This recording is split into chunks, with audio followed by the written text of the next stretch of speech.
Friday, November 26, 2021, Monaco 64, home of alternative economics and contrarian views. So I woke up this morning and was surprised with what the markets are doing overnight. One would have thought that things would have been quiet after Thanksgiving. Thin markets today as well. But no, things are really exciting. And yes, there are many predicting that gold and silver are going to be hammered because of the thin markets. But no, things look very interesting.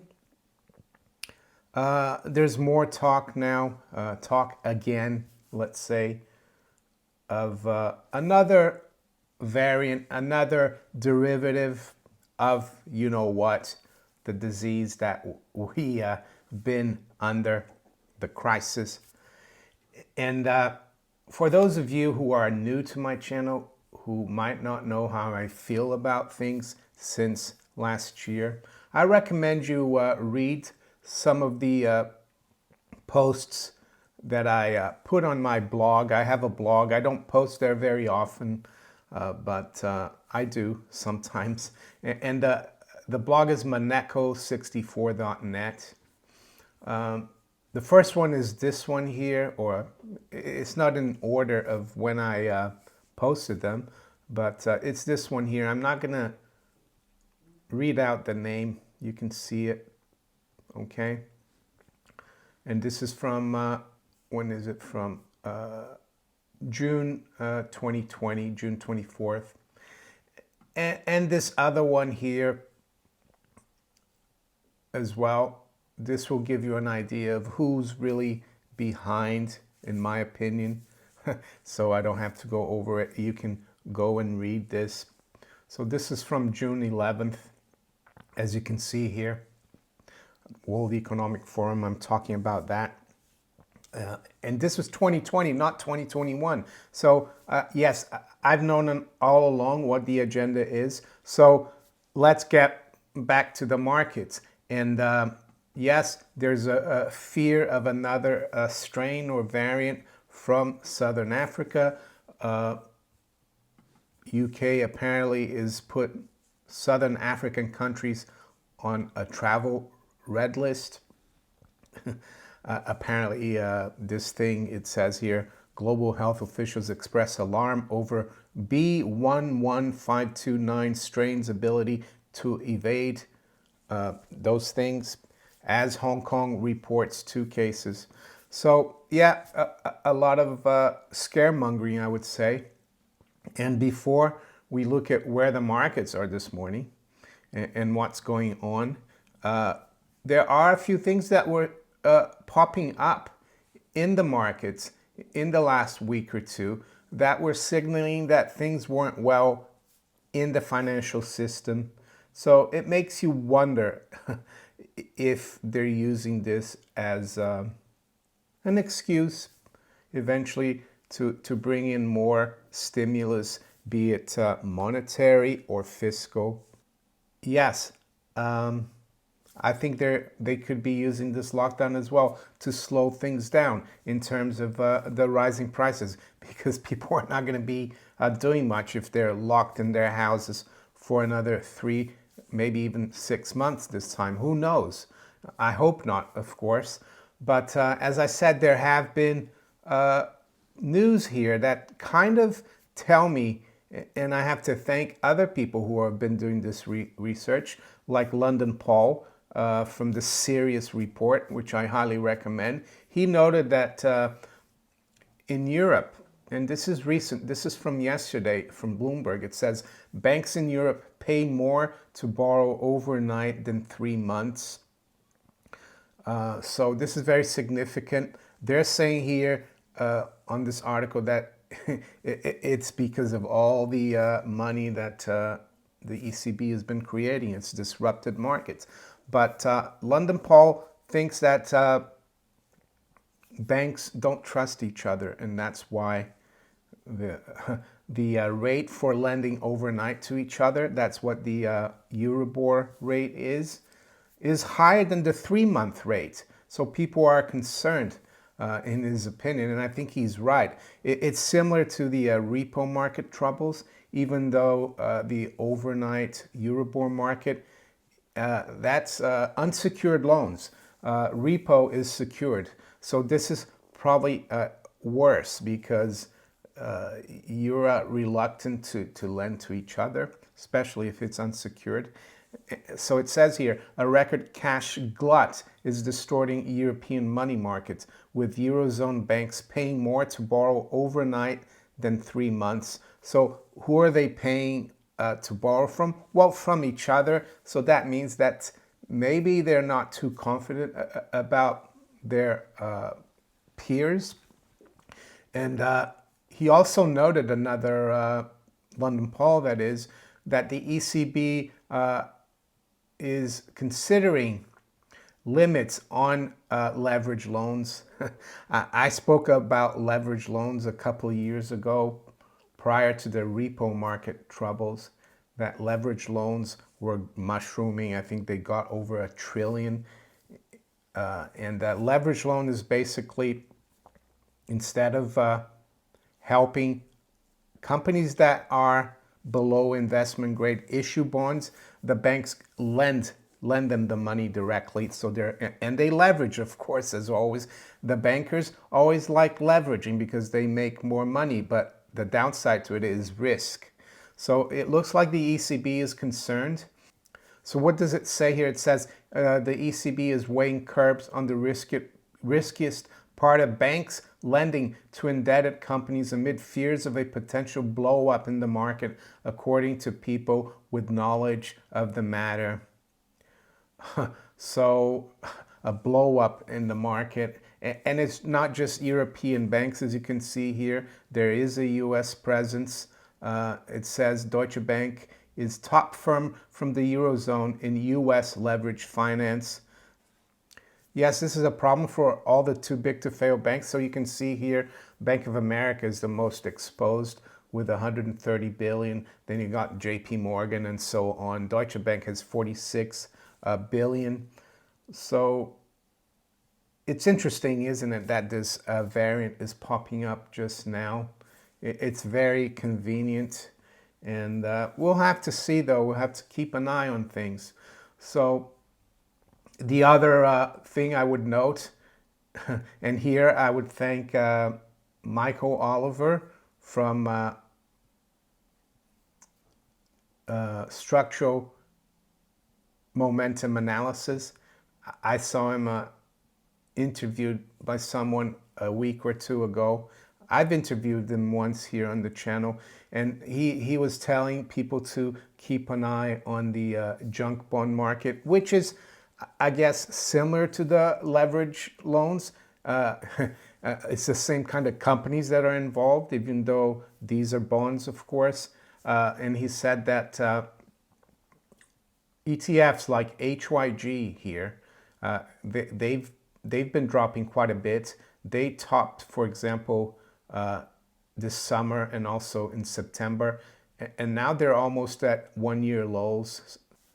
So why is looking at the junk bond market so important? Well, because when financial conditions are getting worse, when the economy is worsening, these companies that are not investment grade and that have to issue junk paper or do leverage loans, they're the first ones to show cracks.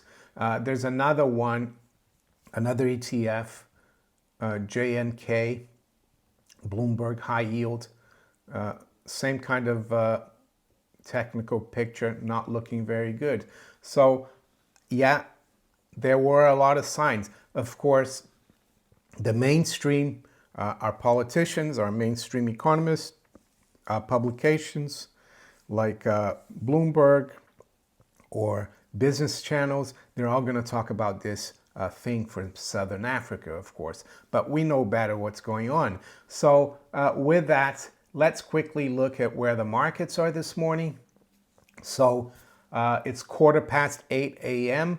Billy and I have been out in the rain, so to speak. It's not very heavy rain, but it's nice actually to walk early in the morning. And yeah, it kind of wakes you up. So yes, we've got gold up 1% or $18. It's trading at 1806. The high's been 1808.80. The low 1788.50. I think that 1788.50 was the settlement from yesterday. Gold did trade yesterday. And we got silver up 1/3%. It's underperforming gold, but I guess its monetary element, so to speak, is showing here because a lot of the other commodities, non-monetary commodities, are down quite a bit today, but silver is up. It's at 23.68, up 10 cents. High has been 75, low is 23.50. So as I speak here, we are right near the lows. The Dow future is down just over 900 points or 2.5%, just below 35,000. The NASDAQ is down 229 points or 1.4%. And the S&P future is down 2% or 100 points. The FTSE future is down 3.25%. At 7,068. I guess the European markets are going to get hit harder from this because we're also we've seen the last few weeks what's going on in places like Austria and Germany and others. And Portugal, I think, as well. They've reinstated a full lockdown. What about the currencies? Well, we got sterling down 0.25% at 132.86. The euro actually is up 1/3, which is strange, but it is up. It's at 112.42. And wow, this is quite significant here. The dollar is down over 1% versus the yen at 114. What does that mean? Well, there's been this yen carry trade for many years. And that means that people borrow in yen to buy risky assets that yield more. And the fact that this is down, it means that people are closing out their yen carry trades and selling the risky assets that they've been accumulating. That's a bad sign. That means that speculators, investors are taking risk off the table. The dollar is up slightly versus the yuan, 639.50. What about the DAX? The German DAX is down. That's the stock market index, the DAX index. It's down 500 points, 3.33%. So similar to the FTSE here, getting hit hard, the DAX. What about the other currencies? The Aussie dollar is down 1% at 71.15. The dollar is up almost 1% versus the Canadian dollar, 127.57. And the Kiwi dollar is down 0.8 at 68.04. So let's look at the major commodities right now. And yes, I still think we are in a long-term bull market for commodities. There will be ups and downs, of course, and right now they're getting hit hard on the news of this potential new, I would say they want to institute a global lockdown, I would say. It feels like that's the way they're driving things. So no one will escape this, unfortunately. And that's my opinion. So the WTI crude is down almost $4 or 5%. We're at 74.01. So I guess President Biden is getting his drop in the oil price there. High-grade copper is down $1 or 2.3% at 434. Natural gas actually is up. And yes, it's up 1% at 516. I will probably talk about what's going on in natural gas and the energy market in Europe, especially later on today in the Mike and Mario show. Last week we didn't do that show, and that video will be published on my channel tomorrow morning. or you can watch the Mike and Mario show live as well on Rethinking the Dollar if you want. So yes, there's something interesting going on here in the energy market. So to finish off, we're going to look at the bond market, see what's happening to treasuries. And yes, many people, I think especially the Federal Reserve, the U.S. Treasury, the U.S. government, were concerned because there's been a lot of talk of tapering, rate hikes, and we all know that we can't see rates go up or yields go up because it would bring the whole system down. I know it looks like the system is getting flushed now, but it will give them, of course, another excuse and to inflate even more, to do more stimulus. And it's not surprising to see that the 10-year yield is down 13 basis points, which is pretty big.